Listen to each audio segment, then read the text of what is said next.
On May 14, 2026, a group of 5 Italian divers descended into the waters near Alamatha Island in the Maldives. They were not beginners. One of them had logged over 5,000 dives. One had spent 7 years living in the Maldives, leading dives across these reefs. One was a professor who had won multiple awards for her work protecting the very marine environment she was about to enter. One was her 20-year-old daughter. They had permits, they had experience, they had reasons to be there, and none of them came back up alive. A Maldivian military diver who went in after them also died. 6 people in total, gone in one afternoon, in one cave, in one of the most beautiful places on Earth. Now, authorities in both Italy and the Maldives have launched criminal investigations. Equipment has been seized. Computers, dive logs, hard drives, GoPro cameras, phones, tablets. Because this was not just a tragic accident. This was a series of decisions. Some made months before the dive, some made at depth, that created a chain of events nobody could stop once it started.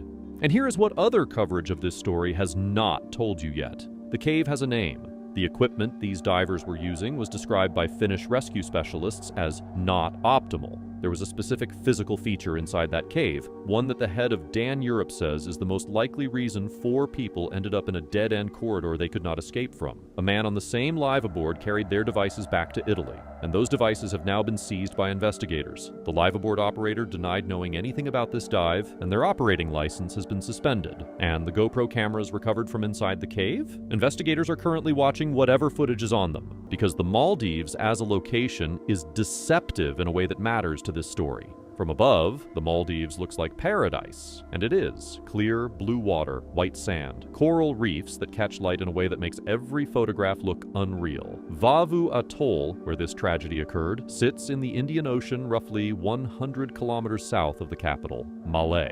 Tourists come here for whale shark encounters, night dives, reef life that most people only see in documentaries. But beneath that calm surface, the reef does something that photographs from above never show. It drops, not slowly. In places, the reef wall falls away almost vertically, descending from shallow coral gardens into dark blue depths. And at certain points along those walls, the reef doesn't just fall, it opens. Into channels, into overhangs, into what divers call overhead environments. Places where the ceiling above you is not made of water, it's made of rock. The cave where this happens sits at approximately 50 to 60 meters below the surface. That depth alone matters. The recreational diving limit in the Maldives is 30 meters. 50 meters is already twice that. At that depth, you are breathing gas at roughly 5 times the rate you would at the surface. A tank that lasts 45 minutes at shallow depth might give you 10 minutes at 60 meters. That changes everything about the dive before the cave even enters the picture. The cave is known locally as Divana Kandu, or Dekunu Kandu. International divers call it the Shark Cave. A Russian technical diving expert named Vladimir Tochilov dived it in 2014 and described it clearly, accessible only for technical cave divers with appropriate preparation, experience, and planning. He published a video that you can still watch today. Flashlight beams cutting through darkness, narrow swim-throughs, the silence of a place where no daylight reaches. It is approximately 200 meters long, with multiple chambers, shaped in a way that punishes a diver trying to navigate out under stress. Here's the layout of the cave, as described by the Finnish recovery specialists who actually entered it as part of this operation. The entrance sits at roughly 47 meters depth, about 154 feet. Once inside, the first chamber is large, spacious even. One of the Finnish divers, Sami Pakarinen, we will come back to him in great detail, described it as huge. There is still some ambient light here reaching in from the entrance. The floor is sandy, the space feels open. A diver entering this chamber might feel like the cave is manageable. From the first chamber, a tunnel connects to the second chamber. This tunnel is approximately 30 meters long and roughly 3 meters wide. It is S-shaped. It has very little natural light. This is where the transition from manageable to dangerous begins, because this tunnel is the thing you have to find on the way out. And the way out is not the same as the way in. The second chamber is large, round. It has no natural light whatsoever. The floor is also sandy. And this is where the most critical architectural feature of this cave exists, the feature that Dan Europe's CEO believes was the direct cause of the deaths of 4 people. We will explain it in full detail in a later section. And finally, and to the left of the exit point of that second chamber, not straight ahead but to the left, there is another tunnel. It is only a few dozen meters long. It leads nowhere. And this is where Monica Montefalcone, Giorgia Somacal, Muriel Odanino, and Federico Gualtieri were found. Hold that picture in your mind. A 200-meter cave, 3 chambers, a dark, silty, S-shaped tunnel, a second chamber with no light, a sandbank, and a dead-end corridor that, in the wrong conditions, looks like the way out. This is the cave that 5 people entered on May 14th. The names of the 5 Italian divers have been reported widely, but they deserve more than a list, because who these people were changes the story in important ways, and also changes the questions investigators are now asking. Monica Montefalcone, 51 years old, associate professor of ecology at the University of Genoa, a marine scientist who had won multiple awards for her work and collaborated with Greenpeace. She had been to the Maldives multiple times as a researcher. Her husband Carlo described her as one of the best divers in the world, prepared and meticulous. He recalled her telling him, "This one I can do, you can't." She had survived the 2004 Indian Ocean tsunami while diving off the coast of Kenya. She had more than 5,000 logged dives. She was not someone who entered the water without thinking carefully about what she was doing. Giorgia Somacal, 20 years old, Monica's daughter. She was a biomedical engineering student at the University of Genoa, her mother's university. She was not listed on the official scientific research mission proposal. She was there as her mother's daughter, not as a researcher. That gap between who was supposed to be on this dive and who actually went is now one of the most significant parts of the criminal investigation. Muriel Odanino, 31 years old, a research fellow in the University of Genoa's Environmental and Life Sciences Department. She was in the Maldives as part of the official scientific mission to monitor marine environments and study tropical biodiversity. She was a legitimate member of the research team, experienced, qualified, there for academic reasons. Federico Gualtieri, a recent marine biology and ecology graduate from the University of Genoa. Like Giorgia, he was not listed on the official research proposal. He was not part of the formal mission, present but undeclared, and investigators are now asking what that means. Gianluca Benedetti, the diving instructor. He had reportedly lived in the Maldives for 7 years. He was not just a visiting tourist diver. He knew these waters. He served as the Live Aboard's operations manager on this trip. He was the guide, and he is the only one of the 5 whose body was found near the cave entrance rather than deep inside. That location difference is one of the most haunting details in this entire story, and we will explain what it might mean. There was also a 6th person connected to this story who was on the same Live Aboard, Stefano Vanin, an associate professor of zoology at the University of Genoa. He was not one of the divers who entered the cave. But after the tragedy, he was the one who took the victims' personal devices back to Italy. Mobile phones, computers, tablets, USB drives, a hard drive. Those devices have now been seized by the Genoa flying squad as part of the criminal investigation. Vanin's role in the story is not about guilt. He was not the dive leader, but he is the link between what happened in that cave and the forensic investigation now unfolding in Italy. And then there is the Live Aboard itself, the Duke of York, connected to Italian tour operator Albatross Top Boat. The operator has publicly stated they did not authorize and did not know about the cave dive. Their representative said planned activities were supposed to involve coral sampling at standard depths. The operator would never have allowed a 50-meter cave penetration, and the victims appeared to be using standard recreational gear rather than the technical equipment required for deep cave diving. The Duke of York's operating license has been suspended indefinitely by the Maldives Ministry of Tourism. Let's talk about the permit, because this is where the story becomes genuinely complicated, and it is where most coverage has been superficial. Here is what we know. Monica Montefalcone had obtained a research permit through the Maldives Marine Research Center. The permit was issued in February 2026 and was valid between May 7th and May 17th, meaning the dive on May 14th fell within the permit window by 3 days. The permit was for a research expedition connected to studying soft corals and deep-water marine research, described in connection to a site called Dekunu Kandu, which is the same cave. So the permit mentioned the site, it mentioned the cave's name. The permit allowed the group to descend to 50 meters, significantly deeper than the standard Maldivian recreational limit of 30 meters. This is called a technical diving permit, and obtaining one is not trivial. It signals that the dive had been considered as something more serious than a tourist dive. So far, this sounds like a group that followed the rules. But here is where it unravels. The permit listed 3 names: Monica Montefalcone, Federico Gualtieri, and Muriel Odanino. Georgia Somakal, Monica's 20-year-old daughter, was not on the permit. Gianluca Benedetti, the instructor, also not on the permit. 2 of the 5 people who died that day had no official place on that dive. The Maldivian authorities were not informed the group intended to enter a cave. The spokesperson for the president's office said, "We didn't know the exact location they were diving. Had they known," he said, "they would have provided Coast Guard support, specialist oversight, and mandatory equipment guidance." None of that happened because officially this was a research dive. There is also this.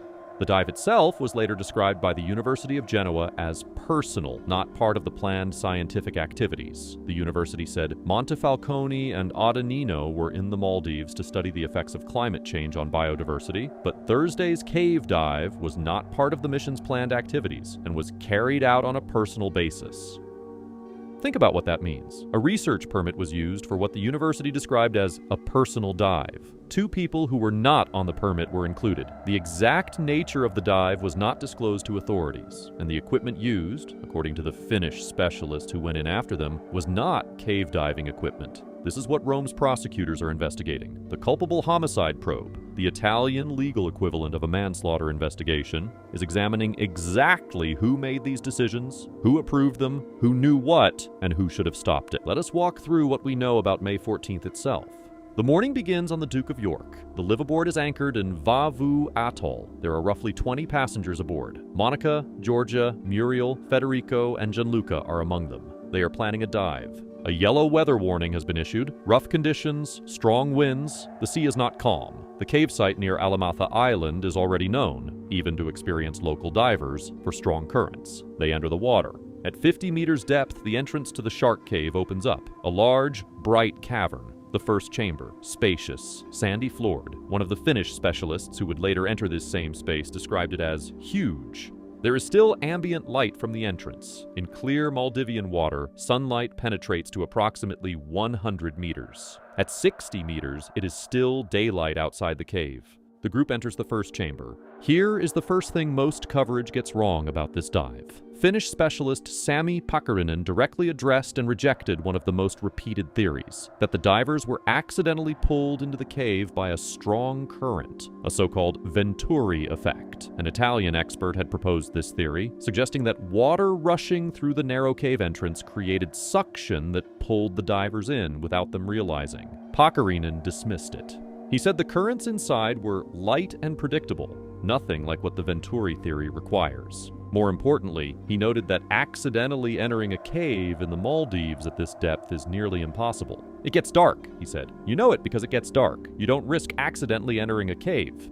So the divers entered intentionally. They moved through the first chamber, then they entered the 30-meter S-shaped tunnel leading to the second chamber. The light behind them began to fade. Ahead, darkness. In the second chamber, round, large, completely without natural light, they explored. They had time, or they believed they had time, and then they turned around. Here is the detail that changes everything.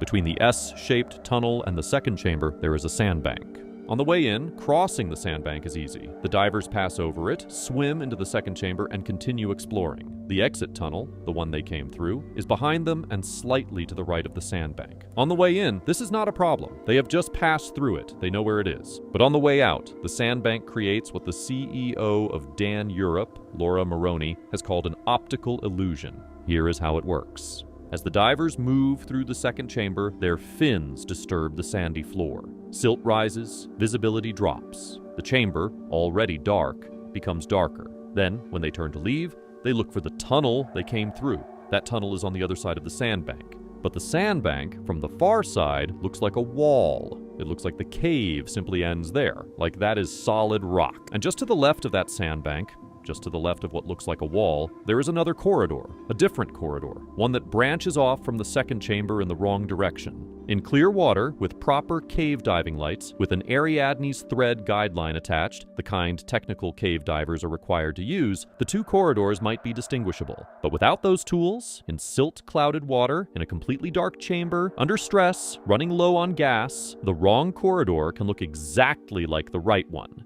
The divers took the wrong corridor. They swam toward what they believed was the exit. They were wrong, and the corridor led to a dead end.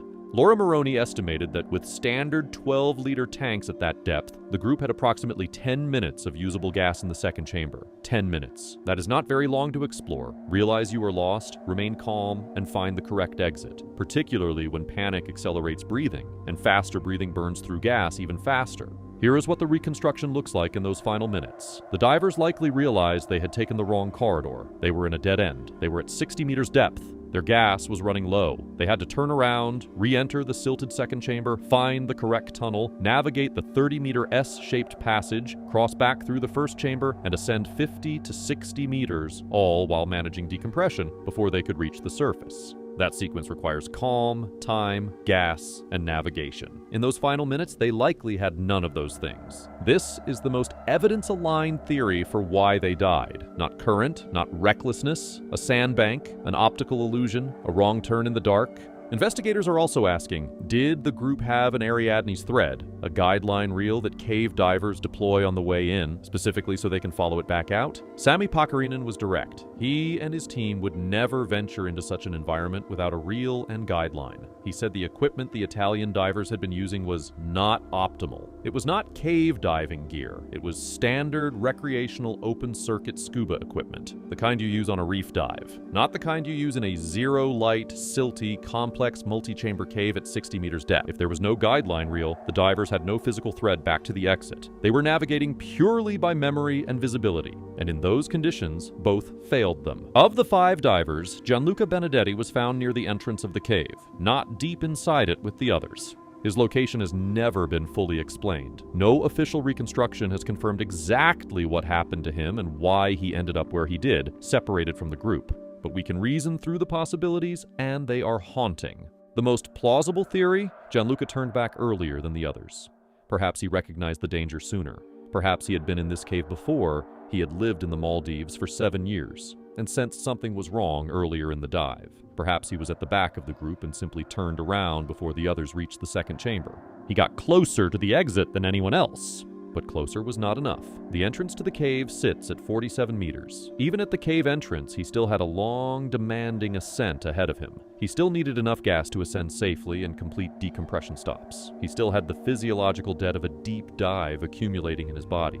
If his gas was already critically low by the time he reached the entrance, it did not save him. If he was experiencing the early stages of oxygen toxicity or narcosis, it did not save him. If his decompression obligation was already beyond what his remaining gas could accommodate, it did not save him. He may have been meters from open water when he ran out of gas, or he may have been trying to go back in to find the others and run out while doing so. We do not know. The GoPro cameras may tell us, but it is one of the most devastating details in this entire story. The instructor, the guide, the person with 7 years in these waters, found near the entrance, almost out, not out. When the group failed to surface, the people on the Duke of York waited. A delayed surfacing can mean many things. Decompression stops, current drift, a slow ascent. The surface team watched for bubbles, for a marker buoy, for any sign. Nothing came up. Search teams began preparing to descend. The reef was calm above. Below it, 5 people had not returned from an underwater cave. The first searchers found Gianluca Benedetti near the cave mouth. That discovery confirmed the worst. The cave had taken them. 4 more people were somewhere beyond that entrance. The operation became a recovery mission, and it was immediately identified as one of the most dangerous recoveries ever attempted in Maldivian waters. The Maldives National Defense Force deployed military divers. The cave entrance was marked on the surface using a balloon shot up by recovery divers, a critical technique to maximize the time available once below. Each dive was limited to approximately 3 hours due to oxygen and decompression requirements. The conditions inside were described by officials as extreme. Unpredictable strong currents, narrow passageways, pitch-black darkness, and near-zero visibility once silt was disturbed. Staff Sergeant Mohammed Mahoudi was one of the MNDF divers involved in the search. He was a professional, a trained military diver. He briefed President Mohamed Muizu when the president visited the search site. He was part of the plan, the strategy, the ongoing effort to reach the missing 4. Then he went down. During the operation, he had reportedly penetrated as far as the first 2 large chambers and was attempting to navigate the narrow passage toward the third. He was forced to ascend. During or after that ascent, he developed decompression sickness. Decompression sickness occurs when dissolved gases form bubbles in the body during ascent. At depth, gases dissolve into body tissues under pressure. If the ascent is too fast, or the dive was so deep that even a correct ascent cannot purge the gas safely, bubbles form in joints, the spinal cord, the lungs, the brain. In severe cases, they are fatal. Mohammed Mahoudi was transferred to a hospital in Male. He did not survive. He was not one of the Italian researchers. He was not part of the group that had made the choices that led to the original tragedy. He was a Maldivian soldier who went into that cave to bring someone else's colleagues home. And the cave killed him too. After his death, the search was suspended, not out of indifference, but out of necessity. The cave had now killed 6 people. Sending more divers in without a fundamentally different approach would have risked more lives with no guaranteed better outcome. The operation paused. When the MNDF operation had to stop, a different kind of help was requested. 3 Finnish cave diving specialists were brought to the Maldives: Sami Pekkarinen, Jenny Westerlund, and Patrick Grönqvist. They were mobilized and coordinated by Dan Europe, the Divers Alert Network, the foremost diving safety and medical organization in Europe, working alongside Maldivian authorities and Italian officials. These are not ordinary divers. Pekkarinen and Westerlund were part of the 2014 Plura Cave mission in Norway, the mission that became the documentary Diving into the Unknown, which involved recovering bodies from the deepest sump in Norway in near-zero visibility winter conditions. Grönqvist was also part of that mission. All 3 had additional cave recovery experience from a 2014 mission in Mexico. They arrived in the Maldives and spent time planning before entering the water. Not rushing, not being brave in the reckless sense, being meticulous in the way that expert cave divers have to be. Because in a cave, the cost of a mistake is not a scraped knee. Their equipment was fundamentally different from what the Italian group had used. They dove using closed-circuit rebreathers, CCR systems, that recycle exhaled gas, remove carbon dioxide through a chemical scrubber, and dramatically extend dive time compared to open-circuit scuba. They used high-performance diver propulsion vehicles to cover distance without burning energy, and fully redundant life support configurations so that if one system failed, a backup was ready. Dan Europe described their operational margins as exceptionally high. On Monday, May 18th, the Finnish team entered the cave. They found the 4 missing divers in the innermost section, the dead-end corridor off the second chamber, at approximately 60 meters depth. Monica, Georgia, Muriel, and Federico together, in the place where they had run out of options and time. The recovery was done in stages. 2 bodies were brought out first. The final 2, Georgia Somakal and Muriel Audanino, were recovered on Wednesday, May 20th. All 5 Italian divers had been brought home. The Finnish team also recovered GoPro cameras from inside the cave. Those cameras are now in the hands of investigators. 2 formal investigations are now underway. In the Maldives, the government has opened an inquiry focused on whether those in charge of the expedition took correct precautions and planned adequately. The Duke of York's operating license has been suspended indefinitely. Mohammed Mahoudi's death is being examined as a separate matter. In Italy, prosecutors in Rome have opened a culpable homicide investigation, the legal equivalent of manslaughter. The Genoa flying squad has seized mobile phones, computers, tablets, USB drives, and a hard drive belonging to the victims, brought back to Italy by Stefano Vanin, the colleague on the same live aboard. Italian investigators have also formally requested access to the GoPro cameras and dive computers still held in Malay. Those devices could contain depth readings, time logs, gas consumption data, and video footage from inside the cave.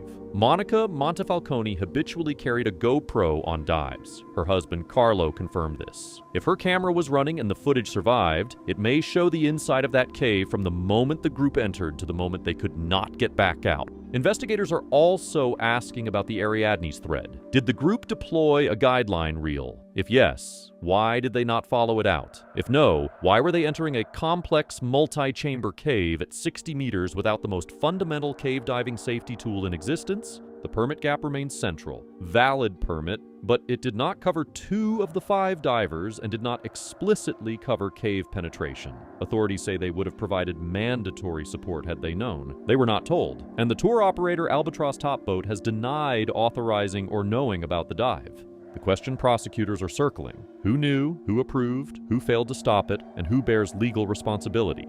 No names confirmed as targets, but the investigation is widening, and the seized devices may answer questions that no survivor can. Let's talk about what proper technical cave diving looks like. Not to judge these divers, several of them were clearly skilled and experienced, but to understand exactly which safeguards were absent on this particular dive. There is a framework in cave diving called the Rule of Thirds. It is not a suggestion. It is one of the most fundamental principles that cave diving training organizations worldwide teach as non-negotiable. The rule is simple. Use 1/3 of your gas to go in. Use 1/3 to come back out. Keep 1/3 as emergency reserve.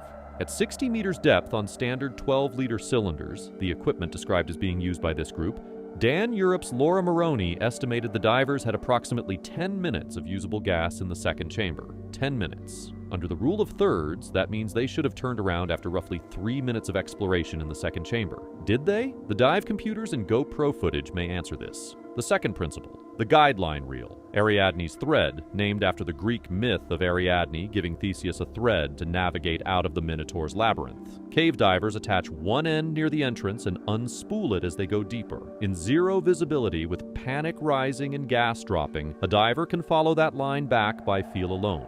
It does not require seeing. It does not require remembering. It is always there. The evidence strongly suggests this group did not use one. Pakarinen said he and his team would never enter such an environment without one. The third principle, appropriate equipment. A deep cave with multiple chambers at 60 meters is not a place for standard recreational open-circuit scuba. It requires a rebreather or multiple stages of backup gas, cave-rated lights with backups, and redundant systems throughout. Because at 60 meters inside a cave, if your regulator fails, there is no swimming to the surface. None of these standards appear to have been met. One more point that Sami Pakarinen made, and which should be said plainly. In most cave diving accidents, the main cause is always human error. He was not being harsh. He was being honest. Cave diving accidents almost never happen because the cave itself behaved unpredictably. They happen because someone entered an environment they were not equipped, trained, or prepared for. The environment does exactly what it always does. It is the human decisions before the dive that determine whether a diver comes home.